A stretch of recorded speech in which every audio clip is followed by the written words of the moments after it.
अस्सलाम वालेकुम नाज़रीन, मेरा नाम अली हैदर है और आपका शुक्रगुजार हूँ कि आपने मेरी वीडियो देखने के लिए वक्त निकाला।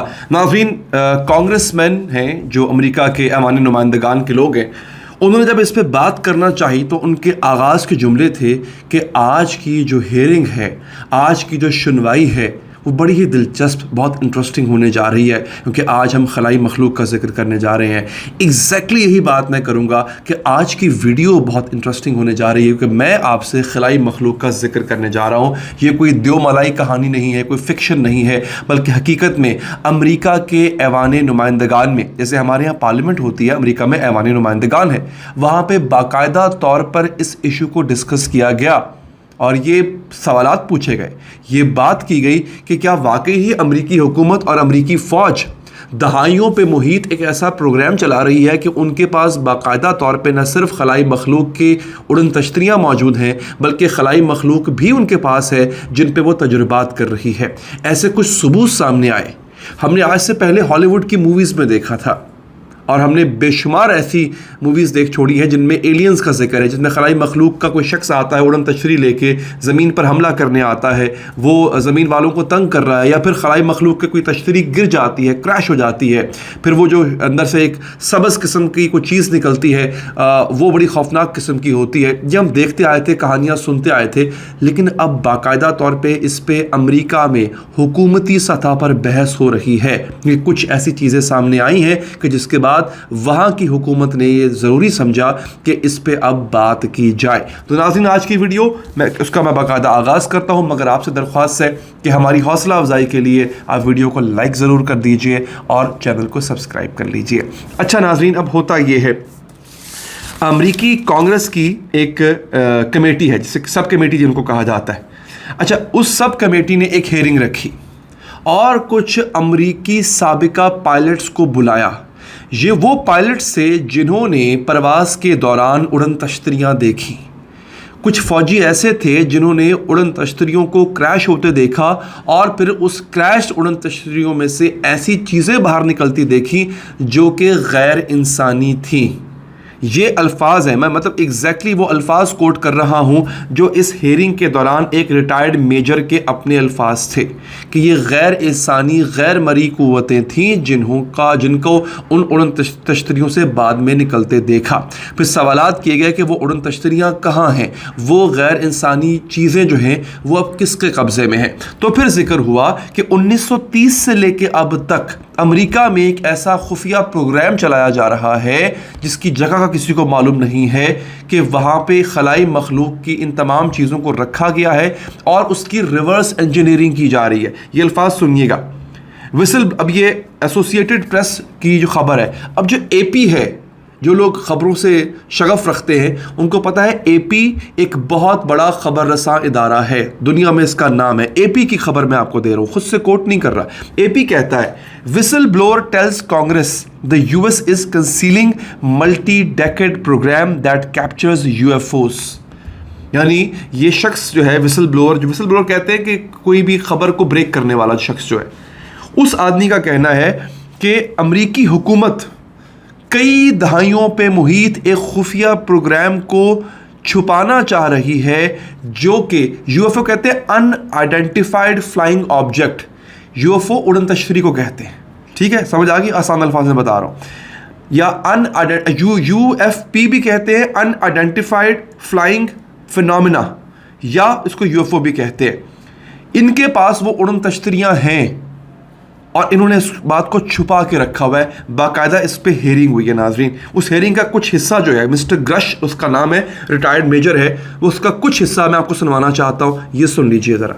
In the course of my official duties of a multi-decade UAP crash retrieval and reverse engineering program, to which I was denied access to those additional read-ons when I requested it. I made the decision based on the data I collected to report this information to my superiors and multiple inspectors general, and in effect becoming a whistleblower. As you know, I've suffered retaliation for my decision, but I am hopeful that my actions will ultimately lead to a positive outcome of increased transparency. जी हाँ नाज़रीन, अब आपने सुना ये है mister Grusch जिन्होंने बाकायदा तौर पे टेस्टिमनी दी है इस पे। अब AFP लिखता है कि जनाब US is concealing a long standing program that retrieves and reverse engineers identified flying objects. करता ये है कि ये प्रोग्राम इन उड़न तश्तरियों की जो टेक्नोलॉजी है इसको रिवर्स इंजीनियर करता है। रिवर्स इंजीनियर करने का मतलब ये होता है कि ये आपके पास ये माइक है, अब ये माइक बना बनाया आ गया मेरे पास, ठीक है, ये बना बनाया आ गया। अब इस माइक को अगर मैं खोलना शुरू कर दूं तो मुझे पता चलने लग जाएगा कि अच्छा ये बना कैसे था। फिलहाल इसको देख के समझ नहीं आ रही कि कैसे बना था, उसके लिए मुझे इसके तमाम पुर्जे खोलना पड़ेंगे, इस सारे को डिसमेंटल करना पड़ेगा। इसे कहते हैं रिवर्स इंजीनियरिंग। तो उन UFOs की रिवर्स इंजीनियरिंग की जा रही है ताकि पता चल सके कि ये आखिर निकली कैसे, ये बनी कैसे। ठीक हो गया जी। इसको BBC भी ने भी रिपोर्ट किया है। मैं इस हवाले से पहले भी खबर निकाल के बैठा हुआ था अपने पास कि BBC इसका जो है वो किस तरह। हाँ, तो अमरीकी अमन नुमाइंदगान ने उड़न तश्तरियों जिन्हें UAP या UFO के मुखफ़्फ़ से जाना जाता है पर बुध के दिन एक तारीख़ी इजलास तलब किया जो आला हुकूमती सतह पर पुरस्रार मुशाहिदात के जायज़े की ज़रूरत का संजीदा एतराफ़ समझा जा रहा है। और इन लोगों का दावा था 2 घंटे तवील इजलास के दौरान 3 ऐनी शाहिदीन ने ऐसी अशिया को देखने का दावा किया जिनकी हरकत तयशुदा साइंसी उसूलों से मुतज़ाद थीं। 3 ऐनी शाहिदीन उस कांग्रेस की कमेटी में मौजूद थे और उन्होंने इस बात का एतराफ़ किया कि ये इंसानी या तयशुदा साइंसी, मतलब एक जहाज़ है उसको एक ख़ास सिमत में एक ख़ास तरीके से उड़ना है, फिर उसको ऊपर जाना है, फिर उसको अपने एरोडायनामिक्स के लिहाज से मूव करना है, लेकिन ये उड़न तश्तरियाँ ऐसे हरकत कर रही थी जैसे ज़मीनी उसूल और साइंसी उसूल इन पर लागू ही नहीं होते। समझ रहे हैं आप मेरी बात? अब हमने फिल्मों में भी यही देखा हुआ है, एग्जैक्टली फिल्मों में भी यही देखा हुआ है। हम देखते हैं ना भाई जहाज़ को परों की ज़रूरत होती है उड़ने के लिए, लेकिन हम फिल्मों में क्या देखते थे, उड़न तश्तरी जो है वो एक गोल सी चाय की प्याली की तरह होती है और वो घूमी जा रही है, उड़ रही है, उसको हवा के ज़ोर की ज़रूरत ही नहीं है, उस पर इंजन है ही नहीं। तो बड़ी गैर साइंसी सी चीज़ थी जो कि हमें नज़र आती थी। फिर जनाब उन्होंने ऐसे पायलट्स का तस्करा किया जो बात नहीं करना चाहते थे और इस मौजू पर बात करने वालों के खिलाफ मुबैना कार्रवाइयों और नए दरियाफ्त शुदा हयातियाती मवाद पर भी बात की। इन सब ने एतराफ़ किया कि यह पुरस्रार रुझान कौमी सलामती के लिए मुमकिन ख़तरा हो सकता है। तो नाज़रीन ये एक बड़ी अजीबो-गरीब बात थी और मैं हमेशा ये बात करता आया था। अब इस पर शक का भी इज़हार किया गया। शक का इज़हार कैसे किया गया? बड़ी इंटरेस्टिंग बात है। चूँकि कांग्रेसमैन बैठे हुए थे, ऐवान नुमाइंदगान के लोग बैठे हुए थे जो कि सवाल जवाब कर रहे थे उन लोगों से, उन पायलट से जिन्होंने ये चीज़ें देखी हैं।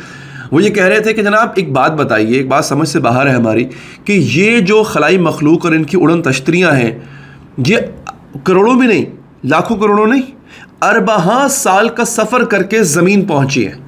अब जो हमारे करीब तरीन सितारे हैं वो हमसे अरबों साल दूर है बेसिकली।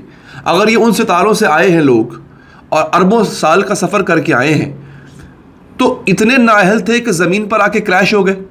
बिकॉज मोस्टली इनके पास अब बकौल इन आइनी शाहिदीन के कि ये जो प्रोग्राम चल रहा है जिसको 1930 से लेकर अब तक छुपाया गया है, इस प्रोग्राम के तहत वो उड़न तश्तरियाँ जो क्रैश हो गई थी, जो गिर गई थी ज़मीन पर आके, उनका मलबे को जांचा जा रहा है। तो इन्होंने कहा कि इतनी एडवांस टेक्नोलॉजी, और इन पायलट्स का अपना भी कहना था कि उन चीज़ों की जो टेक्नोलॉजी थी वो बहुत एडवांस थी, हमसे 10-10, 20-20 साल आगे की टेक्नोलॉजी थी, उससे भी आगे की टेक्नोलॉजी थी जो कि हमारे पास अभी तक दूर दूर तक नहीं है। तो इतनी एडवांस टेक्नोलॉजी रखने के बावजूद, अरबा साल का सफ़र करने के साथ का तजुर्बा होने के बावजूद ज़मीन पे आया और गिर गए, ये कैसे पॉसिबल है? ये उनका सवाल था जो कि वाकई मेरे ज़हन में भी खटका कि ये कैसे पॉसिबल हो सकता है। लेकिन मेरा यहाँ पे इस्तदलाल नाज़रीन ये है, मुझे ये लगता है कि एक नई आफत हम पे गिराई जाने वाली है। ये अमेरिका उठ के किसी भी मुल्क पे हमला कर देगा और कह देगा ओहो मेरे ख्याल है खलाई मखलूक ने हमला किया, क्योंकि एग्जैक्टली इसी तरह से 2014 में एक मूवी आई थी और वो थी कोरोना के हवाले से। एग्जैक्टली जो चीज़ कोरोना में हुई, मास्क पहनो, हाथ मत मिलाओ, कोरोना लग जाएगा, वो सब कुछ उस मूवी में दिखाया गया। और फिर बाद में उस मूवी को जो है वो उतनी पजीराई तो नहीं मिली, लेकिन फिर कोरोना आ गया, हर बंदे ने वो मूवी देखी। मैट डेमन की मूवी थी, मुझे उसका नाम याद नहीं आ रहा, नाम याद आ जाएगा मुझे, कंटिजेंट उसका नाम था शायद मूवी का। तो जनाब अब एग्जैक्टली पता नहीं कितनी दहाइयों से हमारी जहन साजी की गई है कि जनाब खलाई मखलूक होती है, उड़न तश्तरियाँ होती हैं, सब होती हैं। मुझे बताइए आज ये जो मेजर साहब हैं या जितने भी आइनी शाहिदीन हैं ये सब एग्जैक्टली वैसी बात कर रहे हैं जैसी फिल्मों में हमने देखी थी। वो जो फिल्मों के डायरेक्टर हैं उन्हें कैसे पता कि उड़न तश्तरी जो है वो गोल होगी, खलाई मखलूक जो है वो सब्ज़ रंग की होगी? यही बातें आज यहाँ हो रही थी, कैसे पता लग गया उनको? इसका मुझे लगता है कि हॉलीवुड के ज़रिए हमारी बाकायदा जहन साजी की गई और किसी दिन अचानक से कोई ताकत आ जाएगी अजीबो गरीब किस्म की और कहा जाएगा ये एलियंस है। हो सकता है ये खुद हो, तो मेरा ये मानना है ऐसा हो सकता है। लेकिन हाँ, मैं ये इस बात से इनकारी नहीं हूँ कि आलम में हमारे सिवा और लोग नहीं हैं और मखलूक़ात नहीं है। इस इतनी बड़ी कायनात है अल्लाह की, इस कुर्रा अर्ज़ के अलावा मुझे लगता है, मेरा दिल कहता है, आप लोग कमेंट करके मुझे बताइएगा कि इस कुर्रा अर्ज़ के अलावा आलम में और भी तो मखलूक़ात हो सकती है ना, कोई किसी और सैयारे पे, किसी और प्लेनेट पे हो सकती है। तो अगर आपको वीडियो इंटरेस्टिंग लगी हो नाज़रीन, इसको लाइक कीजिएगा, अपना फीडबैक दीजिएगा। अल्लाह ने के बाद।